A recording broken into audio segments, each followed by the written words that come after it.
So I was driving up to Ubud today, and I was kind of reliving my past, because when you're, on a motorcycle driving, your mind goes everywhere, of course. Yeah, driving is like meditation, isn't it? It totally is. And I was Yeah. thinking about, my time at Rice University in Houston when I was in college as an undergraduate, Yeah. and the crowd that I hung out with. And when I say hung out with, sometimes our friends are by default. We don't really, we like to say, oh, I pick my family, my friends, You don't but you do it. don't. You And really you don't. never do. You never do. You kind of end up with whoever you kind of happen to end up with. And, and I was immediately realized that, like, I'm not in touch with any of these people. Yeah. None of them. Now you mean? Now. But I wasn't in touch with them the day I walked off campus and graduated. And were you in touch with them on the campus? Well, yeah, we lived together. Okay. We lived together. And what was your connection? So, I got to Rice and was assigned to a dorm. I was living on campus. I chose a dorm room, Mm-hmm. and I was assigned to a dorm room, and we had what were called quads. So there were four of us. Yeah. There were like two people to a room, and then there was a living room, and then there was a big bathroom with like four showers, and then on the other side was another quad with four. So it was like 8 people sharing this kind of living space. Mm-hmm. And the guys that were in my space were not. I just didn't relate to them at all. The only thing that was interesting is one of the guys ended up inventing the blue box, the famous blue box that was used to hack phone systems back that was in the 70s. Uh-huh. So he would have this blue box that would produce, this sounds so crude now, of course, but it would produce the tones of a cell phone or of a pay phone, do, do, do, do, do, do. And he would use it to call long distance Mm-hmm. and make long distance calls for free, which was a big deal back then because long distance calls were expensive. Uh-huh. And he came in one night and said, oh, I've just talked to this, shepherder in Japan, Uh-huh. And of course I was like, oh, bullshit, blah, blah, blah, blah. And this went on for quite a while. And then one day I was sitting at my desk doing my homework for, I don't know what class. And David, I think was his name, walked in with like 3 or 4 men in black suits and ties. Who are they? And they were, basically arresting him. They were federal. They were definitely federal, Mm-hmm. probably FBI, Okay. because this was a federal crime. And they were investigating him, and they were coming in to collect everything he had Uh-huh. and take him to a processing questioning center. And in the long run, he did get hired by, I think, what was it, AT&T, Pacific Bell, whatever the phone company was called. Uh-huh. And he got hired to be a technical specialist to discover other people doing this kind of crime. Okay. Okay? Uh-huh. Which is so- amazing. So at the time, of course, it was totally freaking amazing, Okay. But I mean, I didn't particularly like the guy. We didn't relate. I didn't hang out with him. There were a couple of guys in the other quad next to me. One guy who was Jewish. Mm-hmm. He took me to the local synagogue. Okay. He's like, okay, what are we gonna do? He said, oh, we should go to synagogue. I'm like, why? He says, oh, you wouldn't believe the food, dude. And so, on Saturday we go to like synagogue and we sit there and I actually learned a lot of Hebrew back then. Uh-huh. And after all that, they would open up the back doors into this fellowship hall kind of thing. And the grandmothers had laid out this spread, of food that was totally foreign to me, of course. And it was just unbelievable. And we go back there and we pick ourselves out, of course. And, I'd go and I'll never forget this one woman who was like, we were in temple praying and worshiping between prayers. She sort of said, who are you? Blah, blah. I said, I'm Bert. I go to Rice. Blah, blah. She says, oh, yeah. And she says, I have a granddaughter you should meet. And then she goes, she has a little bit of a limp, but she's really sweet. And I'm like, okay, whatever. So, Right. where was I going? Oh, Well, you're telling me amazing stories of the people so you met while you okay. were studying. So my roommates that first year were total nerds. Hmm. Actually, one of the guys, Scott Hotchberg, has become pretty much a Houston community leader. I was really surprised. Back then? Yeah, now, Now? today, Okay. I was really surprised because I actually Googled him. And Okay. he's the only one of us, of the four, Uh-huh. who ever like became something of something. Jewish, by the way. So how do you feel about yourself back then with those personalities? Well, I think I was totally lost. Okay. I think when I got to, I think maybe, What were you studying again?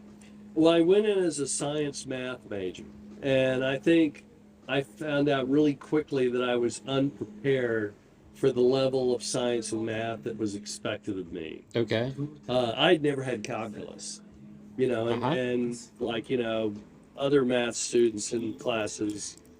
I mean, calculus was the first thing you took. You didn't take algebra 2, you know, didn't take Okay. geometry. You took, calculus 4 or something Okay. on the first day. Uh-huh. So I realized I was not really academically prepared. My scores, my SAT scores, all that were really good. My interview was good. I wrote a good essay.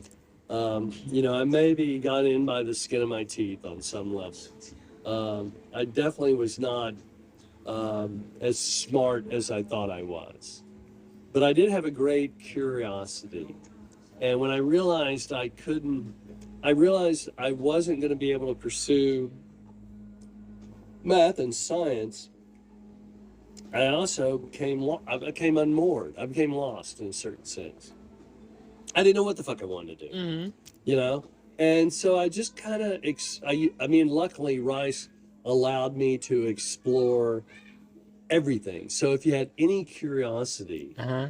about architecture, Uh-huh. about primitive art, about nuclear physics, Right.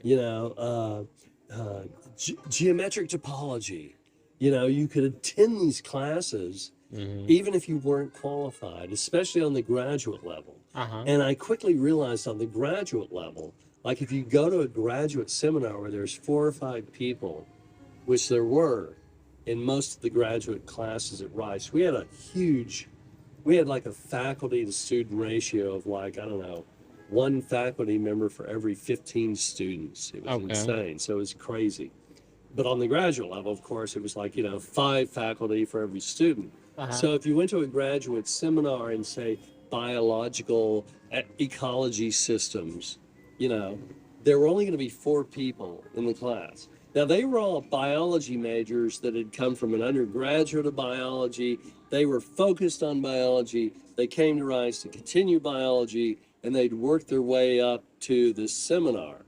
But at the same time, because of the rules that Rice had at the time, anybody could take the class. So I would just sign up and I'd go in. And sometimes I'd sit in for the first 2. Sometimes I'd sit in for the whole semester. Uh-huh. But I would like walk into, a class on, nuclear physics or, cosmology. Remember, there was a religion class, a theology class I took called Origin and Destiny of the Universe. Right. I mean, who would not want to take that class? Yeah, yeah. Okay. And you go in, and once you start talking, I think for me, I realized real quickly that everybody's asking the same questions. What was the question? Well, they're asking about the nature of reality, Like whether what? whether it's a physicist or a theologist or a mathematician or a biologist, they're all trying to explain what the fuck is this world that we call reality. Isn't it the same like today? Everybody's asking for, what's my purpose and what are we here for and what the fuck are, like, is this universe for and why are we here? And I think so, but I was in a, philosophy class where it's like the answers were being given in the language of philosophy. I was in a biological ecosystems class, so the language of biological ecosystems was being used. So it's like everybody was using a different language to explore this. And that's And yet there so was much the same as here, uh, isn't it? Like in Ubud, you have I don't know how many like thousands of hippies and people who come and say in their own language, in their own explanation, where we come from, and like okay, so like they were asking the question, fine. So because you were studying, was there any explanation? Was there any statement of yeah, scientifically this is where we come from, and were they arguing or were they questioning it, or what was I it? think first off, it's like hearing a nuclear physicist talk about the micro particles that make up the universe and the space and the vibrations and these new advances, all of that stuff. So when they're talking in those terms, Uh-huh. and I mean maybe I was just really high, but I mean maybe I was, but I would hear that and I would be able to participate in the conversation. Cool. Okay. Okay. And that's what was so cool. And I could only do it on the most advanced level. Uh-huh. Because I couldn't, I mean, I tried to take genetics, for example. Yeah. And I couldn't, or organic chemistry, and I didn't understand valences. I couldn't count atoms. I couldn't count carbon, whatever it is, that connects the da da da. I have no idea. Yeah, anyway, and I couldn't do the practicality and the mechanics of the sort of housekeeping that's required normally to advance to the higher level courses. Uh-huh. But I could walk into the higher level courses and have a conversation based on what I just had in a philosophy class or a theology class, and the conversation worked. Right. Okay, so that was incredibly rewarding. Okay. Um, and so I kind of I like to say I look back on my college life as basically I was lost. You were lost. I was lost, and I was looking for the meaning of life. Like everybody else, it seems. Like everybody else, Uh-huh. But I really wanted concrete answers that satisfied me on a objective level. Did you ever get them at Rice? Oh, fuck yeah, Fuck yeah. totally. Like Yeah. what were the answers? Well, not only at Rice, later at Cornell, for example. I mean, it continued through graduate class, but I What mean, are the answers? what are the answers? Okay, so let's build up to that.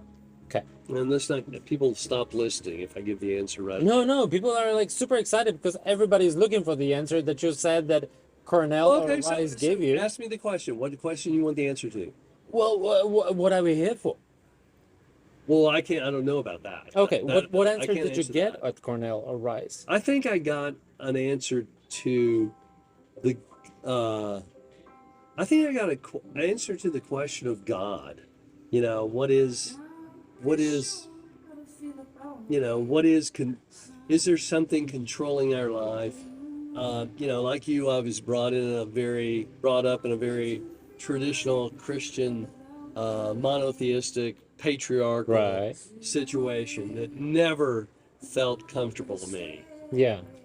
Never felt comfortable. Yeah. I mean, I always thought, well, if God's a fucking supernatural man, then doesn't that just make him an alien? And if he's an alien, then who invented, who's God's alien that controls him, I mean, So how did Rice or Cornell convince you of I think with Carl something else? Sagan and at Cornell, the explanation, I don't know if it came from him. Maybe it came as a combination of him and molecular physics, but it was the idea, Uh-huh.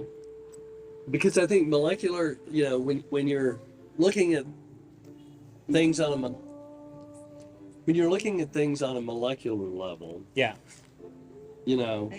they almost become the same thing on a cosmological level. And I think we all know this. You know this, right? On a molecular. When you're looking at things on a molecular level, the physics that are happening, the explanations, the way things are working, Okay. are the same that are happening between planets and star systems. I can assume that, I guess, yeah. Okay. And okay, so a lot of modern physics Uh-huh. has basically, we've broken the atom apart into protons and electrons circling a neutron, Uh-huh. right? Yeah, yeah, yeah. Have you had enough physics to understand all of this? Yes, my love. In Poland, we had also Okay. like people who Yeah. were like Okay. Thank you. educated. Oh, that's right. Copernicus comes from your country. Yeah, yeah, yeah, Okay. yeah. Okay. So, okay. Imagine that. But, Mm. as we've advanced in Even our, Chopin comes from our country. even Do you know even that Chopin was Chopin, actually Polish, not I'm French? gonna get to there. I'm gonna Yeah, get to there. yeah, yeah, yeah. I'm Okay. sure. So, It's all about the protons and electrons of okay. music So, vibrations, isn't it? well, you're right there. Okay. So, as we've broken apart the atom even further, Uh-huh. there is no such thing as an electron. The electron behaves. Wait, what? There is no, this particle Uh-huh. we call the electron is not a particle. Okay. It's like an energy ball. It's an energy field. Okay, isn't it the same as they claim that it behaves the way you perceive it? Like when you look at it, it then behaves in a certain way? Well, that's something different. That's quantum what's that? physics you're getting into. Oh, okay. That's completely different, and that's true. Uh-huh. And that's why modern physics broke apart the notions of these particles. That electrons are particles, neutrons are particles, positons are particles. So because as we learned with quantum physics, in order to observe and record and try and figure out what the fuck's going on with that particle, we have to somehow be able to measure it, watch it, and see what's going on. Yeah. And the only way we can do that is by putting our gaze on it. And our gaze often involves either, like if you have a microscope and you want to look at a cell, you have to have light under the microscope to be able to see the parts of the cell. Yeah, yeah. The closer and the more discreet, the more you go down in your telescopic view, okay, at a certain point, light is not enough to show you what's there. Uh-huh. Okay, and in quantum physics, what we found out is that when you examine these particles, they are because energy into a system creates more energy. You're essentially exciting, or you're moving, or you're affecting, or you're controlling what you're observing. So you can never really observe reality. You can only observe objectively. You can only observe the effect that you're having on reality. So my observation is different than yours. Exactly, of course. Of the same thing. Yeah. Yeah. So let's back up, because you said that Cornell and Rice, they taught you about God. So like I think you left it there. What happened? Like Okay, what changed? After quantum physics, when they started to realize that these particles weren't particles anymore, Uh-huh. and by that time they realized that light itself sometimes acts as a beam and sometimes acts as a particle. Like light actually has the ability to push things. Yeah. That's why we're talking about Light has the ability to push things. That's why we're talking about solar sails, SAILS, like boat sails. Uh-huh. Solar sails in space to move a spaceship. That the tiny little bit of light, the photons, the light particles, because light acts as a particle, they actually hit the sails and will move it forward. Wait, this wasn't a TV show we watched recently. Yeah, it's been a lot of TV shows. Is it not only TV show? Is it No, real it's real science? physics. It's real physics. So light particles or light energy can shift things. Can move things. Can move things. Yeah. Okay. Okay, so as physicists started exploring more, trying to break, like the hydrogen collider in Switzerland. You know, it's like when they built these things, it's just amazing that we spend $60 billion on 1,000 acres for a circular donut to move in a magnetic field, to move a fucking particle that's the size of a, not even as big as a proton. You So know? it takes $60 billion to prove that there is no God. So, no, I didn't say that. I'm trying to get Okay, to the I'm conclusion working there, of I'm working Rice there. and, Okay, so and Cornell. the more current theories in physics are that there are no particles, that everything is an electromagnetic or sound is not a correct word. Vibration? A vibration. Yeah. It's a vibration. Okay. That it's like a vibration happening concentrated at a certain point, another point, and that's really what these particles are. Uh-huh. And that's what I love for me, for the God explanation, because I feel, because of my love of music, and I know that sound only exists because of air. There is no sound if you don't have air. Right. So, sound is kind of an arbitrary thing itself, but it's about vibration.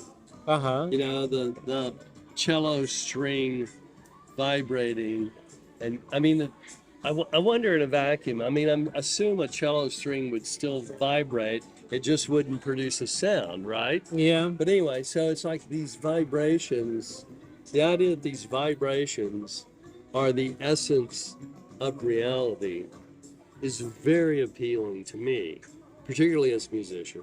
And the idea that, vibrations interact with each other, envelop each other, pass through each other, explains to me so much about what we as human beings are doing every day in our daily lives. Fine, but that's like So you asked me about God. okay, yeah. Okay. Mm-hmm. So that to me is the spiritual equivalent of a religion, that understanding about vibrations. And I find that really rewarding and satisfying. Uh-huh. I find that way more rewarding and satisfying than a monolithic supernatural being that's on some planet there that like one day, or even the idea that aliens came down here and were some kind of genetic experiment. Highway to